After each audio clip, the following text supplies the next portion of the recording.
Morning everyone. এখন ওই সকাল 7টা 15 মতন বাজে। রান্নাবান্না অনেকক্ষণ আগে হয়ে গেছে।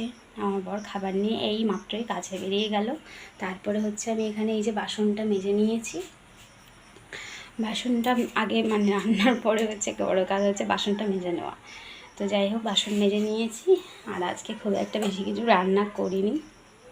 আজকে করেছি এই যে ঘ্যাটকোল ডাঁটা, এই যে ঘ্যাটকোল ডাঁটা কাঁঠালের বীজ দিয়ে সর্ষে বাটা দিয়ে চচ্চড়ি করেছি।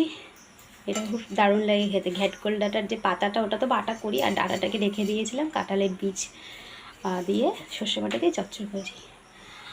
আর হচ্ছে করেছি এখানে এই যে মোরলা মাছ তো সবসময় বেগুন দিয়ে আলু বেগুন দিয়ে চচ্চড়ি করে খাই। তো আজকে একটুখানি পেঁয়াজ টমেটো এগুলো ঘষে নিয়ে একটু আদা রসুন বাটা হালকা দিয়ে একটুখানি মাখা মাখা করে করেছি। অল্পই ছিল, ওটা করেছি। আর আমার ছেলে তো মোরলা মাছ খায় না, মানে ছোটো মাছ দুটো একটা মুখে দেয় কখনো, আর খায় না বেশিরভাগটা সময়টাই।